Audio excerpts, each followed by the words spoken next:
Hello கனிங் channel people, December 12 இன்னைக்கு நம்மளோட கீர்த்தி சுரேஷ் அவர்களுக்கு மேரேஜ் அப்படின்ற மாதிரி விஷயங்கள் தெரிய வந்துருந்துச்சு. எல்லாருக்குமே ரொம்பவே பிடிச்ச ஒரு ஹீரோயின் அப்படின்னா கண்டிப்பாக கீர்த்தி சுரேஷை சொல்லலாம். அவங்க வந்து சின்ன வயசுலேருந்து நடிச்சிக்கிட்டு இருக்காங்க அப்படின்றதும் நமக்கு நல்லாவே தெரியும். ரீசெண்ட் டேஸில் செம்ம ட்ரெண்டிங்காக போயிட்டுருக்காங்க. வெறும் தமிழில் மட்டும் நடிச்சிட்டு இருந்தவங்க இப்போ வந்து எல்லா லெவல்லையுமே வந்து நடிச்சிக்கிட்டு இருக்காங்க. ரொம்ப எஃபர்ட் போடக்கூடிய ஒரு ஹீரோயின். அப்படி இருக்கும்போது அவங்களுக்கு இப்போ அவங்க 15 வருஷமாக காதலிச்சிட்டு வந்திருந்த ஆண்டனி அப்படின்றவங்கள கை கோக்க போகிறாங்க அப்படின்ற விஷயம் தெரிய வந்து ரொம்பவே சூப்பரான விஷயங்களாக அது வந்து மாறிட்டுருக்கு. இது ரீசெண்ட் டேஸ் வந்து ட்ரெண்ட் ஆகிட்டுருக்கு. அப்படி இருக்கும்போது கல்யாணம் இன்னைக்கு அப்படின்னு சொல்லியிருக்கிறாங்க. இன்றைக்கி அந்த இடத்துல என்னெல்லாம் நடந்துச்சு அப்படின்னு நான் உங்களுக்கு சொல்கிறேன் வாங்க. முதல் மேட்ச் என்ன அப்படின்னு பார்த்தீங்கன்னா, மேரேஜ்க்கு பெரிய லெவலில் எல்லாரையுமே இன்வைட் பண்ணுறதில்ல அப்படின்ற மாதிரியும் சொல்லியிருக்கிறாங்க. ஏன்னா வந்து ஏ கிரேட்லேருந்து எல்லா கிரேட் வரைக்கும் செலிப்ரிட்டிஸையும் வந்து இன்வைட் பண்ணால் அது வந்து கண்டிப்பாக கரெக்டாக இருக்காது. அவங்களால வரவும் முடியாது. ஏன்னா வந்து திருமணம் அப்படின்றது சென்னையில் நடைபெற போகுதில்ல, கோவாவில் நடைபெற போகுது அப்படின்றதுனால அவங்களால வரவே முடியாது.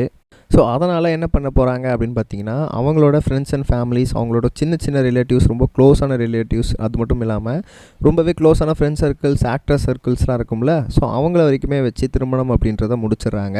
சென்னைக்கு வந்து பெரிய லெவலில் வந்து ரிசப்ஷன் வச்சுக்கலாம் அப்படின்ற மாதிரி பிளான் பண்ணியிருக்காங்க போல இருக்குது. நேற்றுலேருந்து ஹல்தி மெஹந்தின்னு சொல்லி இந்த மாதிரியான ஃபங்க்ஷன்ஸ்லாம் வந்து ரொம்பவே சிறப்பாக போயிருக்கு. இன்னும் எந்த ஃபோட்டோஸுமே அவங்க சைட்லேருந்து ரிலீஸ் ஆகலை. ஏன்னா வந்து எந்த ஃபேன்ஸுமே அவங்க வந்து இன்வைட் பண்ணவே இல்லை. எந்த ஃபேன்ஸுமே வந்து ரெஸ்ட்ரிக்ட் பண்ணியிருக்காங்க. ஏன்னா வந்து பெரிய லெவலில் வந்து இதை பற்றி லீக் அவுட் பண்ண ஆரம்பிச்சிட்டாங்க அப்படின்னா நிறைய ஃபேன்ஸ் வர ஆரம்பிச்சிருவாங்க. நிறைய ஃபேன்ஸ் வந்தாங்க அப்படின்னா திருமணமாகவே இருக்காது.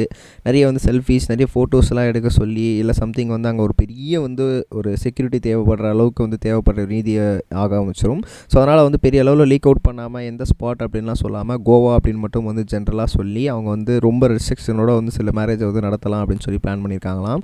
ஸோ இந்த விஷயம் செம்ம ஹாப்பியாக போயிட்டுருக்கு. நிறைய பேர் அவங்க வந்து நம்ம ஆண்டனியும் சரி கீர்த்தியும் சரி டான்ஸ் ஆடுற வீடியோஸ்லாம் வந்து இருந்துகிட்டு இருக்குது அப்படின்ற மாதிரி சொல்லியிருக்காங்க. கீர்த்தி அஃபிஷியலாக அதை ரிலீஸ் பண்ண போகிறேன் அப்படின்னு சொல்லியிருக்காங்க. ஸோ வெயிட் பண்ணி பார்ப்போம். நிறைய பேர் விஷஸ் தெரிவிச்சிட்ருக்காங்க. நீங்களும் மறக்காமல் அவங்களுக்கு விஷஸ் தெரிவிச்சிருங்க. ரெண்டாவது முக்கியமான விஷயம் என்ன அப்படின்னு பார்த்தீங்கன்னா, நம்மளோட சீனு ராமசாமி அவர்கள் கிட்டத்தட்ட தர்மதுரை அப்படின்னு சொல்லி நிறைய படங்கள்லாம் வந்து இறக்கிட்டுருக்காரு. அது ஒன்றும் இல்லாமல் விஜய் சேதுபதி சாரை வந்து தமிழ் இண்டஸ்ட்ரியில் அறிமுகப்படுத்தின ஒரே இயக்குனராகவும் இதுதான் இருந்துகிட்ருக்காரு.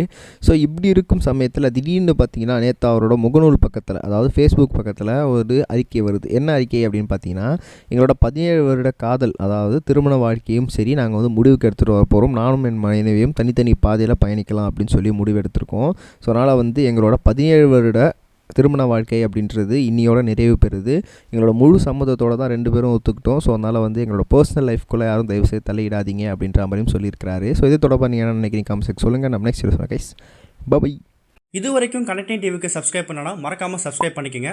உடனடி அப்டேட்ஸ் பெறுவதற்கு நோட்டிஃபிகேஷன் பெல்லையும் கிளிக் பண்ணிக்கங்க.